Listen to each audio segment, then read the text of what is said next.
Salam tout le monde, salam, c'est Yacine, j'espère que vous allez bien. Alors, je suis tombé sur ça voilà, sur Facebook. Apparemment, ce serait un document qui émanerait de l'Institut musulman de la mosquée de Paris. Bon, on remarque le petit en-tête en haut. Il est marqué Société des quoi? Il est marqué, attendez, il est marqué. Oula, je peux pas grandir. Voilà, Société des Abou. C'est ça qui est écrit. C'est quand même marrant. Bon, Société des Abou. Donc, c'est une entreprise. Une société, c'est une entreprise, d'accord? Que les choses soient claires. Alors, c'est un document donc, qui a été émis à Paris donc, le 29 avril 2001, correspondant au Ramadan, enfin, au 17e jour du Ramadan 1442. Ok, d'accord. Bon, ils sont dans leur délire de calendrier égérien. Bien. Alors, ce document, il porte sur un truc qui s'appelle la Zakat el-Fitr. Alors, on va lire le document et je vais le commenter. D'accord? Alors, la Zakat el-Fitr. La Zakat el-Fitr est l'aumône des corps avec laquelle le musulman clôture le jeûne du Ramadan. Elle est obligatoire pour tout musulman et musulmane, grand ou petit, même celui qui est né à l'aube du jour de l'Aïd, riche ou pauvre, qu'il possède la nourriture dépassant une journée de subsistance. Le responsable de la famille, foyer, s'en acquitte pour lui-même et pour toute personne vivant sous sa prise en charge obligatoire. Son montant a été évalué par la commission théologique de la Grande Mosquée à Paris. 7 euros. Elle est payée à compter de la veille du 25e jour du Ramadan et en tout état de cause avant la prière de l'Aïd el-Fitr. Si elle n'est pas payée au moment voulu, elle reste à la charge du musulman en tant que dette jusqu'à ce qu'il s'en acquitte. Et ensuite, vous avez la signature du recteur de la Grande Mosquée de Paris. Alors, moi j'ai plusieurs problèmes. Honnêtement, il y a gros souci. Gros problème. Alors déjà, hein, la zakat el-fitr, ça n'existe pas dans le Coran. Ça n'existe pas. Là, tout le courrier, là, il n'y a rien de coranique dedans. Il n'y a absolument rien. Il n'y a absolument rien de coranique dedans. Il y a, même dans le Coran, nulle part il est écrit que à la fin du Ramadan, il faut payer une zakat. Déjà, la zakat n'a rien à voir avec de l'argent. Coraniquement parlant, la zakat, c'est un état de progression. C'est pour ça qu'il y a le fameux verset qui vous dit voilà, que le prophète vous récite les ayats, vous enseigne ce que vous ne savez pas, et ils ont traduit afin de vous purifier. Non, non, le yuzakirim, là, c'est afin que vous progressiez. D'accord? Bien. Euh, Problème. Donc, la zakat el-fitr. Alors, déjà, dans le Coran, il n'y a pas de zakat el-fitr. Ça n'existe pas. Il n'y a pas de verset qui vient vous dire zakat el-fitr. Ça n'existe pas. Ça n'existe pas. Bien. Deuxième élément, son montant. Son montant a été évalué par la commission théologique de la Grande Mosquée de Paris. Donc 7 euros. Maintenant, ça n'est plus Dieu qui vous dit qu'est-ce que vous devez faire, quelles sont vos obligations en tant que croyant. Maintenant, ceux qui vous disent ce que vous devez faire en tant que croyant, c'est la Grande Mosquée de Paris qui vous ponctionne un impôt de 7 euros. Pourquoi 7 euros? Déjà, un. Et deuxièmement, sur quoi il se base pour pondre un impôt? Il n'y a rien de coranique là-dedans. Absolument rien de coranique. Rien. Je vais vous parler maintenant des origines de cette soi-disant zakat. Alors, écoutez bien. Cette soi-disant zakat de El-Fitr, donc déjà, je vais donner sa définition. Donc, d'après le site Havre du Savoir, qui est un site sunnite, la zakat el-fitr, ou sadaka el-fitr, comme ils disent, est la zakat dont la cause est liée à la rupture du jeûne du ramadan. Donc, encore une fois, rien de coranique dedans. Elle fut instaurée la deuxième année de l'Hégire, la même année au cours de laquelle le jeûne du mois de ramadan fut instauré. Preuve coranique à l'appui, aucune. Elle se distingue des autres zakats par le fait qu'elle soit prélevée en fonction des personnes et non pas des biens. Base coranique, toujours aucune. On continue. Maintenant, obligation de la zakat al-fitr. On va voir d'où il tire cette obligation. La majorité des savants s'accordent à dire qu'il s'agit d'une prescription obligatoire. Conformément au hadith d'Ibn Omar, le prophète a prescrit la zakat al-fitr Et là, ils disent que ce serait des dates de l'orge pour chaque individu, esclave ou libre, masculin ou féminin, parmi les musulmans. Donc en fait, rien de coranique. Encore une fois, en plus, là, regardez, là, c'est les grands savants, la majorité des savants, qui s'accordent à dire que c'est une obligation. Ce serait pas du shirk, ça, par hasard? Si on le fait, c'est du shirk. Vu que tu obéis, vu que tu tires tes obligations religieuses d'une autre parole que celle de Dieu. C'est du shirk. C'est du shirk.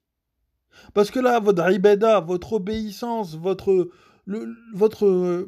c'est ça, on va dire ça, obéissance. Là, elle va pas à Dieu, là. Là, elle va aux grands savants qui ont établi que. Et là, via ce document, à la grande mosquée de Paris qui a établi qu'il fallait donner 7 euros. Il y a un truc qui est hyper marrant dans le document. On va y revenir quand même. C'est qu'ils disent, c'est qu'ils disent, celui qui est même né à l'aube du jour de l'Aïd, donc le gamin, le bambin, qui vient juste de naître, hein, il vient juste de naître, il arrive dans ce monde, un jour avant l'Aïd, il doit la zakat el-fitr. Honnêtement, non mais honnêtement, c'est de la folie. C'est de la folie. Non mais sérieusement, là il n'y a plus de limite. Là c'est bon, là il n'y a plus de limite, ça y est, c'est fini, c'est mort. C'est incroyable. C'est incroyable. Donc, il n'y a absolument rien de coranique. Moi, j'aime bien les musulmans, hein. Franchement, je vous aime bien. Mais dites-le clairement, que vous vous en foutez du Coran. Faut le dire. Au bout d'un moment, soyez honnête. Je parle pas des musulmans lambda, je parle des imams, savants, etc. Soyez honnête, dites-le, que votre religion n'a absolument aucune base coranique. Dites-le. Soyez honnête. Et aussi, hein, je vais un peu quand même parler aux musulmans lambda.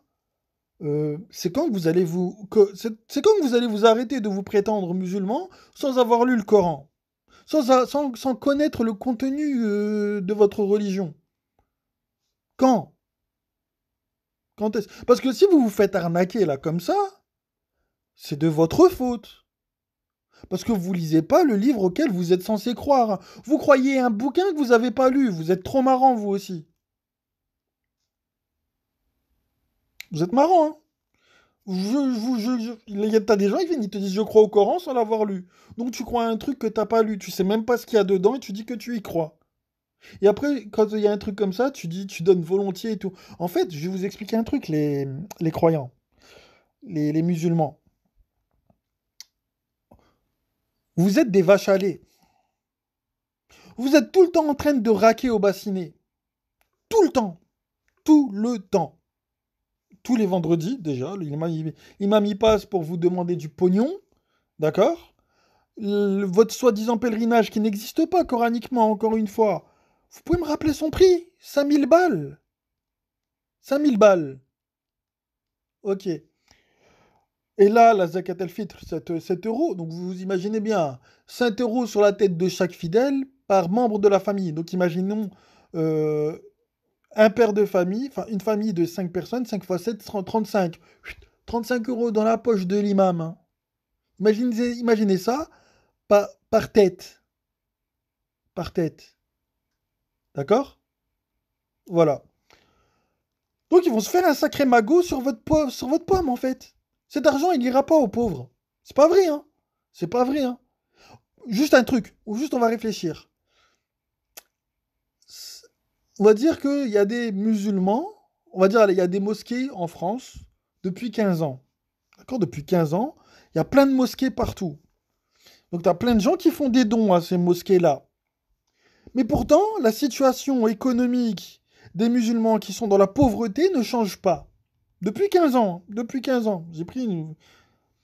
Comment ça se fait? Ils passent sous le pognon que vous leur donnez. Ils passent sous le pognon que vous leur donnez. Hmm.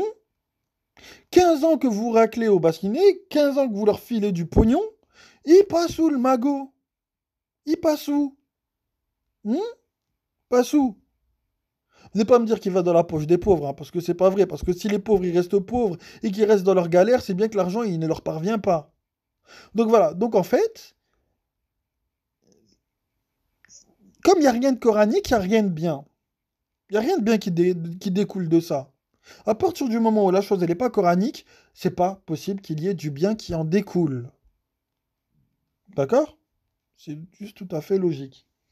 Donc voilà. Donc maintenant, posez-vous les bonnes questions. Pourquoi je dois payer 7 euros? Pourquoi on me demande de faire quelque chose que Dieu n'a pas demandé? Pourquoi? D'où? D'où? D'où? D'où là les gens là les gens là de la commission théologique de la Grande Mosquée de Paris, quel mandat ils ont pour réclamer du pognon? C'est les mandataires de qui pour c'est les mandataires de l'État pour vous réclamer quelque chose? Est-ce que Allah, est-ce que Allah leur a filé le mandat, un mandat particulier pour ponctionner l'argent des croyants? Bah non. Bah non. Non, je suis désolé, non. Non.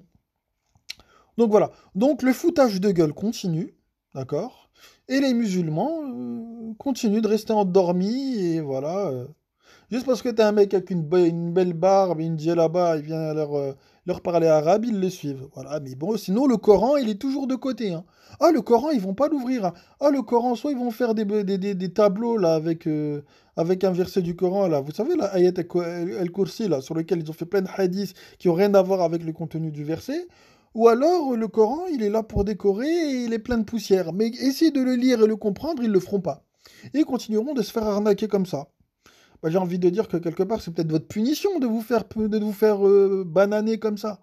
Bah oui, bah oui, bah oui. Et oui, donc voilà. Donc réfléchissez un peu. Voilà. Sur ce, moi je vous passe le salam et je vous dis à une prochaine. Salam.